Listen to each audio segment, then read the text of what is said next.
The problem with recording this is I start out thinking I want to talk about one thing and then I start talking about 10 other things.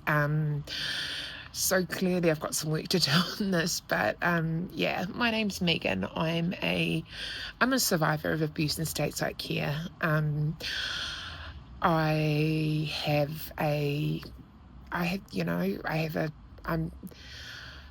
feel lucky that I've managed to get a job that I like. The abuse left me unable to have a settled personal relationship, have kids, have human kids. I have a fur kid and she's amazing, but sometimes it would be really nice to sometimes it would be really profound to have to carry on your line, so that when you're old and crusty, there's kids, actual kids there to look after you, not just your fur baby. People say to me, Megan, why do you still talk about this? Why don't you just get over it? Like, it happened almost 20 years ago, 19 and a half years. And I say that because it still impacts me, and it still impacts me a lot.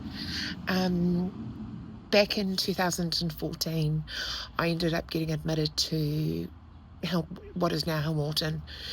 And I was so terrified of being in under the Mental Health Act that I jokingly call it my informal formal admission, as in the whole, if you don't go to hospital, we're going to make you kind of thing.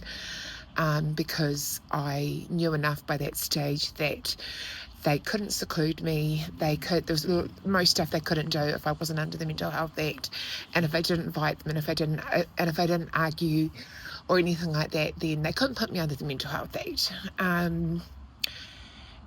And I remember this nurse going through my things, and she just poured through them like, oh, you can't have this, you can't have that. I mean, at the point in time, I was like 189 kilos, Can you imagine me trying to hang myself with my fucking cell phone charger? I mean, it just... and the thing was, they left me with like a bag strap and a couple of pieces of clothing that would have made a far more effective ligature. So and at that time, that was 2014, so that was about 16 years after the thing, that I was still like, no, I'm gonna go, if I have to go to hospital, I'll go voluntary, because if I go voluntary, then they can't lock me up, they can't make me piss in a cardboard chamber pot, stuff like that. So yeah, anywho, I'm going to try and talk on this a bit more. I'd like to share this, because I know I'm not the only one that's going through this stuff, and